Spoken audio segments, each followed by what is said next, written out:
Today you are going to hear the testimony of Amira Al-Khalid, an Arab princess born among the burning sands of the desert, where power and tradition dominate even thoughts. The daughter of one of the most feared men in the Middle East, she grew up surrounded by luxury, secrets, and fear. But behind the veils and marble walls, something inside her cried out for freedom, a void that neither wealth nor imposed religion could silence, until, on a silent night, a video of Charlie Kirk appeared on her screen. And those words pierced through the palace like an arrow.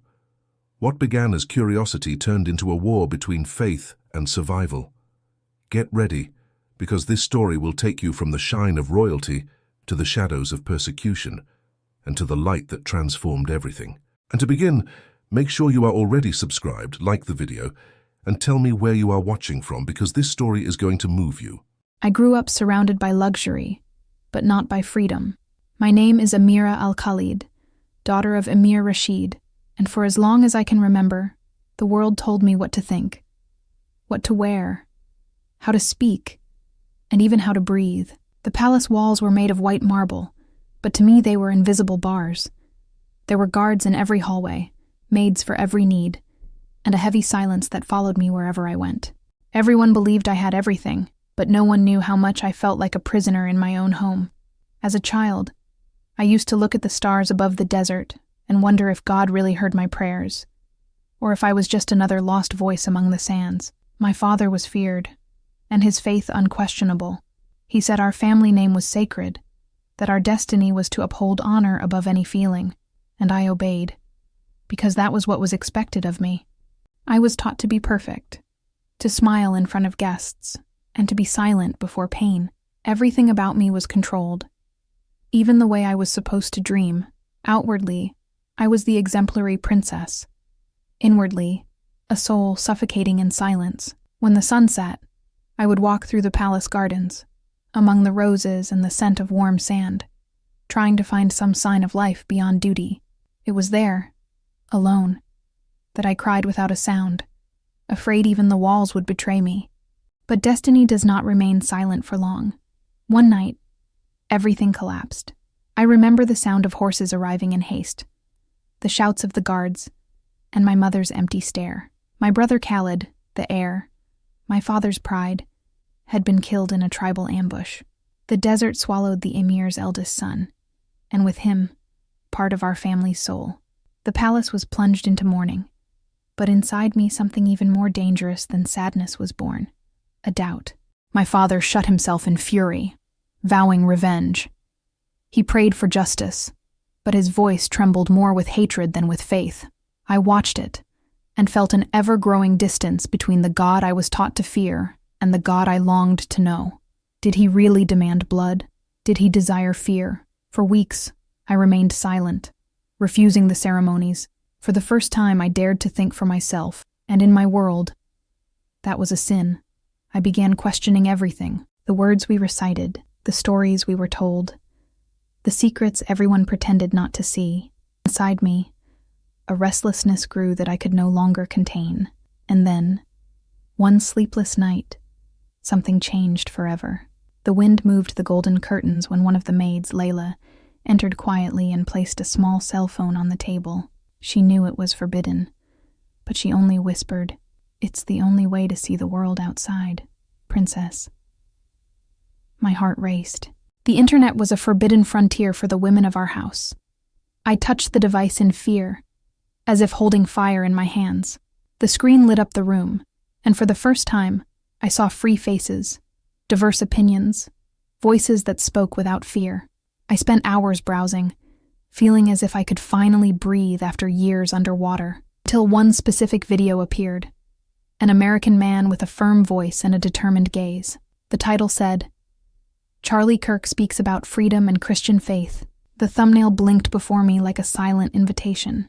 I hesitated, knowing I was crossing a line with no return, but curiosity overcame fear. I pressed play. His words seemed to cross time and space, reaching straight to the center of my soul. He spoke about a kind of freedom that did not depend on government or wealth. He spoke about a divine love that cannot be bought or imposed, a love that frees, not imprisons.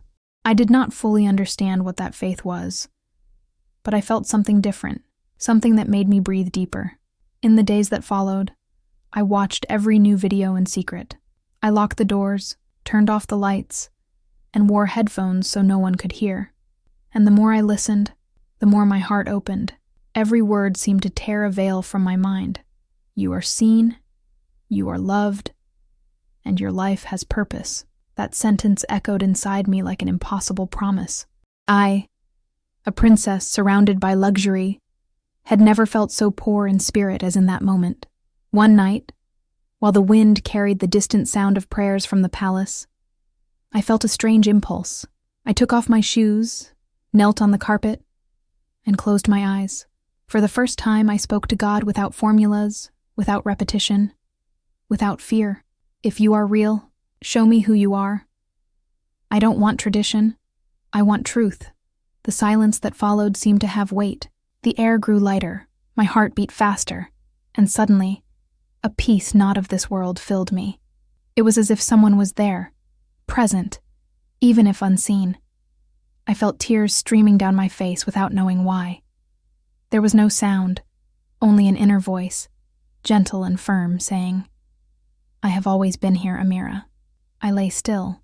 I tried to open my eyes, but the light seemed different. Everything around me seemed to glow softly, as if every particle of air had a life of its own. I couldn't explain what was happening. I only knew I wasn't alone. The feeling of fear vanished, replaced by a presence so real it was impossible to doubt. When I finally stood up, I felt as if something had been ripped from me. The weight, the fear, the guilt. It was all gone. I ran my hands over my face, trying to make sense of it. There was no music, no vision, no dream, but there was certainty. That night, something changed forever. I didn't know its name.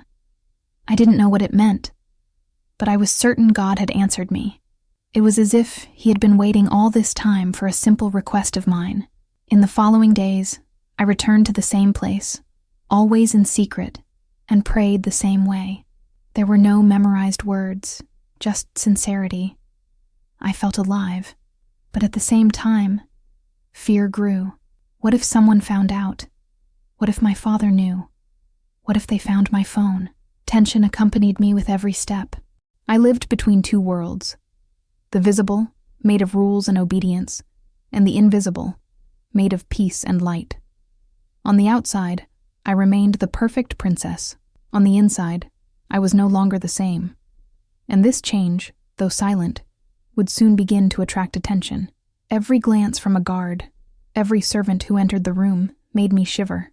I knew that one mistake, one wrong word, could cost me everything. Even so, I continued watching the videos, listening to each message like someone drinking water in the desert.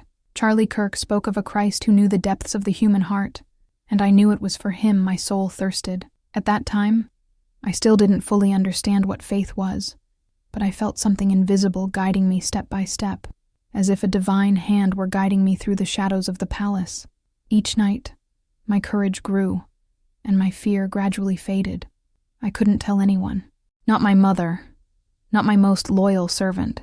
I kept the secret hidden within me, like a dangerous treasure. Sometimes I woke up startled, thinking someone had found out. But when the sun rose and the desert shone outside, I remembered the soft voice from that night. I've always been here, and that was what kept me going. Something inside me told me a new journey was just beginning. I didn't yet know how much it would cost, nor what I would have to face, but that presence, that inexplicable peace, was enough to keep me going. And that's how, without realizing it, my life began to change forever. The following days seemed peaceful, but there was something different in the air. The palace was abuzz with activity, diplomatic visits, extra guards, servants scurrying about. I sensed something approaching, though I couldn't quite put my finger on it. At night, the desert wind carried a strange, almost metallic smell, and a sense of alertness washed over me. I tried to pray silently, hidden away, asking that the God who had visited me in spirit would remain close. And then, without warning, it all began. It was late, and I was getting ready for bed when I heard the first bang, a dull sound, like thunder within the walls, then a second, louder. The windows rattled, Suddenly, the entire corridor lit up orange. Smoke, screams, running. The fire had started in the West Wing, where the foreign guests' quarters were located, and was spreading with almost supernatural force. Guards ran, shouting orders in Arabic, maids fled in despair, and the air grew thicker and thicker. I opened the bedroom door and felt the heat hit me like a wave. Smoke filled the hallways. With every step, my eyes stung, my body trembled. I tried to run for the exit, but an explosion threw me against the wall. The ceiling began to crack. Within seconds, I realized I was trapped. Behind me, the fire consumed the curtains and advanced rapidly. Ahead of me, the hallway was already engulfed in rubble and flames. Despair took over. I knew no one would come for me. In that confusion, I was just another soul lost amidst the flames. It was there, surrounded by death, that the words I had heard in the videos of Charlie Kirk echoed in my mind. Freedom lies in recognizing who truly has the power over life. I knelt, even as the ground burned beneath my knees. The smoke choked me, and my hands trembled. And then, my heart pounding, I screamed. Not in the voice of fear, but in the voice of someone who had nothing left to lose. Jesus, if you are real, save me! The instant those words left my lips, the sound of the fire seemed to fade. Time stood still. There was a dull explosion, and part of the ceiling collapsed. But impossibly, a massive column fell right next to me, blocking the flames' advance and opening a protective space around me. I huddled on the ground, feeling the intense heat. But the fire didn't touch me. It was as if an invisible barrier separated me from the destruction. For a moment, I heard a different sound, like a gentle wind, a breeze amidst the chaos, and within it, a presence.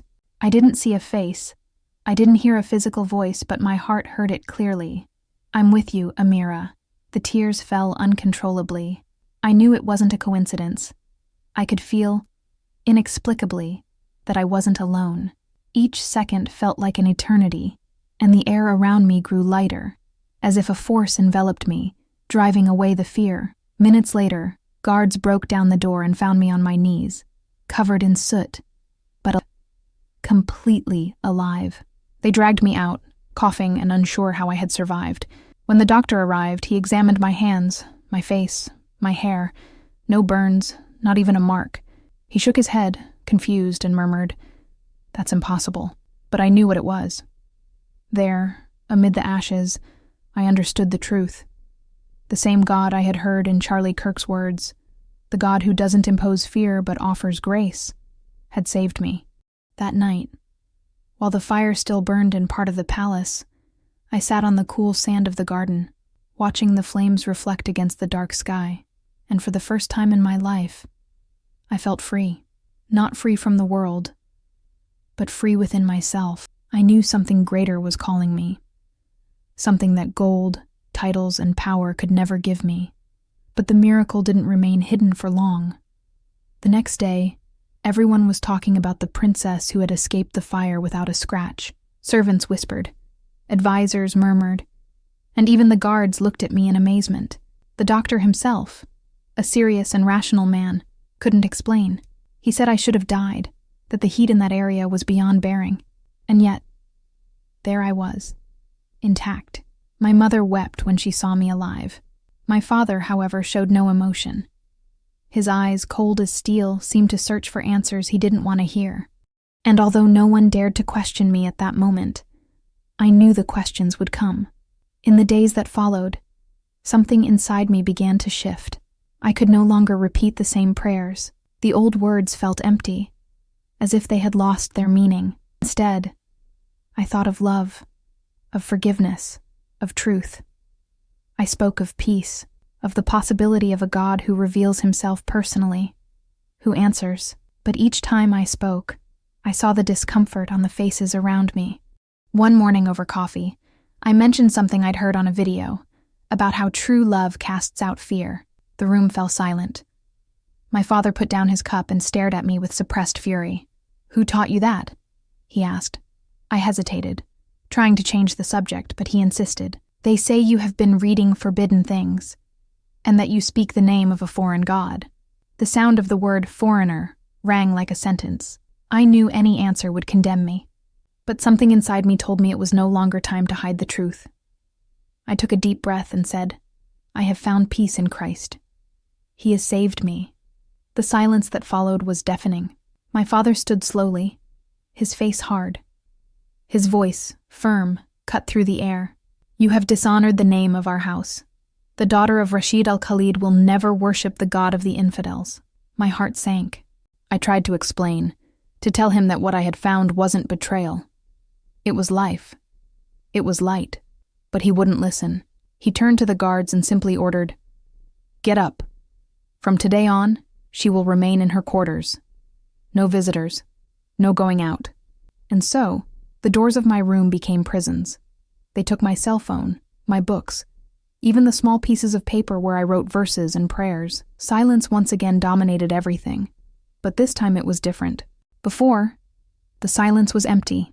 Now, it was inhabited by the presence of that God I had known in the midst of the fire. My mother, always submissive, wept in secret. Sometimes at night, I would hear her leaning against the door, praying softly that I wouldn't be punished. And it was during one of these early mornings that Layla, my most faithful servant, snuck into the room. She carried a tray of bread and water. Her eyes were red. They planned to send her away, he whispered. Or worse. My body froze. I tried to ask more, but she just shook her head, tears streaming down her face. The emir doesn't accept what you did. Some say you brought a curse on the family. I stood still. It felt like I was between two worlds, the old, which held me captive, and the new, which called to me. I wanted to run, to scream, but I knew that every step needed to be guided by wisdom. So I began to do what I did best. Pray, not out loud, but with my heart. The hours seemed eternal. I had no clock, no light, just the sound of the desert wind beating against the windows. With each breath, I remembered the fire, the falling column, the voice I heard. That hadn't been a dream. This was proof that the God Charlie Kirk spoke of was real, present, powerful. As the palace grew tense, I noticed the shifting gazes. Servants who had previously obeyed me blindly now turned their faces away. Some, driven by curiosity, asked what I had felt that night. Others, driven by fear, moved away as if I carried a dangerous mark. But I no longer cared. There was something inside me that no prison could extinguish. A different fire, not one that destroys, but one that purifies. I understood that the true miracle had not been merely surviving the flames, but being born again within them. But I knew the price would be high. Every day my father grew more distant. Every morning, the silence between us grew heavier. Till one sultry afternoon, he entered my room unannounced. He stood there, watching me for a long time. His eyes no longer held fury, but sadness, and perhaps fear. "Do you really believe that?" he asked, almost in a whisper. "Yes, Father, because I saw it." "Then may God protect you, because I can't anymore." He left without looking back. And in that moment, I understood that the love I felt for Christ would cost me everything, my family, my name, my home. But I also understood something even greater, that there was a freedom no throne could offer, and I had found it. Layla remained my only connection to the outside world. She brought me food, small news, and sometimes left me notes hidden in old books. In one of them, I read a sentence I've never forgotten. "Truth is like the desert wind. No one can stop it." These words became my refuge. I repeated them in my mind every night as I waited for the next dawn. Days turned into weeks, and rumors in the palace grew louder. Some said I was being sent to a distant convent. Others said my father was planning something even more extreme to cleanse the house of honor. I sensed danger approaching, but I also sensed an invisible force preparing me. And as contradictory as it may seem, I wasn't afraid, because inside my room, between the golden walls and the shadows of power, I knew that the same God who saved me from the fire was still there, by my side, ready to lead me. Even if the path lay through the desert, and it was precisely there, in the solitude of my captivity, that the next twist in my story began to take shape. The early morning was quieter than usual. I had learned to recognize the sound of footsteps in the hallway, the jingling of keys, the distant echo of guards changing shifts. But that night, something was different. A muffled, urgent sound, mixed with whispers. My heart began to race, and before I could understand what was happening, the door opened with a thud. It was Layla, panting, his face pale, his eyes watery. "They're going to take you, princess," she said breathlessly. "Your father ordered your execution at dawn." And the ground seemed to disappear beneath my feet. For a moment I couldn't breathe. It wasn't possible. My own father?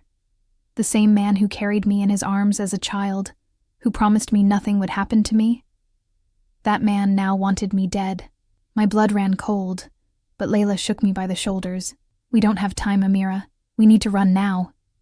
I grabbed a simple cloak, the same one the maids wore, and draped it over my head. Layla handed me a small package containing dry bread, a water skin, and a hastily folded map. "Follow this path through the tunnels. They lead to the north exit, behind the oasis garden. Then, follow the desert wind." The desert wind. Those words echoed inside me, like a signal. We descended through hidden passages beneath the palace, dark tunnels I'd barely known existed. The air smelled of damp earth and iron. Each footstep echoed like thunder in the silence of the early morning. My heart pounded so hard it seemed to betray me. Up above I heard voices, screams, doors being broken down. They already knew. The hunt had begun. "Faster," Layla whispered. "They're close." I held his hand tightly, but as we turned a corner, we saw torchlight. Guards. "Go, princess, run!" She pushed me hard and ran in the opposite direction, screaming to lose them. I hesitated. I wanted to turn back, to help her. But the sound of swords and footsteps grew closer. I ran without looking back, my heart torn between pain and instinct. The tunnels ended in a narrow opening that led to the outer garden. The cold dawn air hit my face like a blow. I knelt and took a deep breath, trying to calm myself. In the distance, I could see the palace towers lit by the guards' torches. It was my home. And yet, it wasn't. I followed the sandy trail, following the map. The moon lit the path, and the wind stirred up swirls of dust. Behind me, I could hear the sound of horses. They were following me. I ran as fast as I could, but my clothes were getting in my way. My bare feet were burning. Then came the sound I'll never forget. A gunshot. I felt something warm on my shoulder. I fell to my knees. For a moment, I thought it was the end.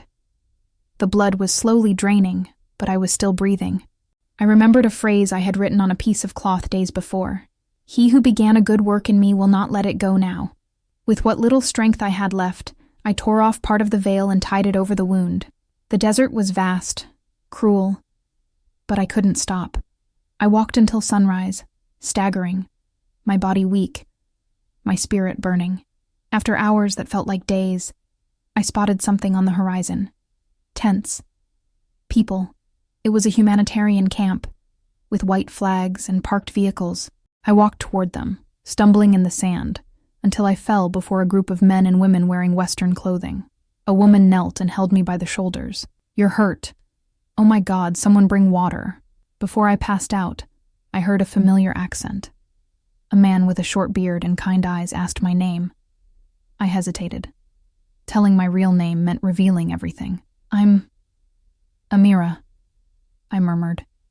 He froze for a second. "Amira Al-Khalid?" My heart stopped. "How do you know my name?" "I am Elijah," he said. "I am Lebanese. I have heard your story. Your family is known throughout the East." The fear returned. He could give me away. But his look wasn't threatening. It was compassionate. "You're safe now? We'll take care of you." They took me to a tent and treated the wound. The bullet had grazed me and the bleeding had stopped. As they stitched up the bandage, Elijah told me something that left me speechless. He too had been a Muslim. And he too had known Jesus. "I understand your pain," he said. "The price of truth is high, but it is never in vain." For weeks I stayed in that camp, hiding under a false name. Elias taught me English, brought me a small Bible, and every night we prayed together. He told me that God had a plan, that my testimony would one day reach many. Sometimes I asked if Layla had survived, but I never got an answer. After some time, with the help of the missionaries, I obtained false documents and a ticket to Greece. I remember the day I crossed the border. The sun was rising, and the desert wind blew against my face. Each step was a farewell to my land, my past, my name. I looked back one last time. The palace glowed in the distance, like a memory that both hurt and liberated. I felt a mixture of pain and gratitude. There I had known fear, but also miracle. There I had lost everything, but gained something no one could take away. And it was during those weeks of exile that something even more unexpected happened. One of the missionaries called me and said, "Amira, a letter has arrived for you. There is no return address. It was delivered by a traveler from your country." My hands trembled as I opened the envelope. Inside was only a sheet of paper, written in a handwriting I would never forget. The words cut me and healed me at the same time. "Tell my daughter that I understand now what she saw. I am seeking the same God." It was my father. The same man who had ordered my death now confessed that he had started watching the same videos of Charlie Kirk, the same ones who had transformed my life. They said he saw them secretly, hidden in his office, like someone searching for something the whole world tries to deny. I cried like I'd never cried before. Not from sadness, but from hope. The seed God had planted in me had crossed oceans of pain and reached my father's heart. I knew, in that moment, that faith is not a heritage of blood, but a miracle that the Spirit breathes wherever it wills. Months later, now living in a small Greek village, I decided to start over from scratch. I needed a new name, a new purpose. And so, Grace Al-Khalid. Grace, because that's what saved me. Learning a new language was a challenge, but I was determined. I spent hours reading the Bible in English, writing down words, underlining promises. Each verse felt like a piece of healing. One day, I came across a passage that seemed written for me.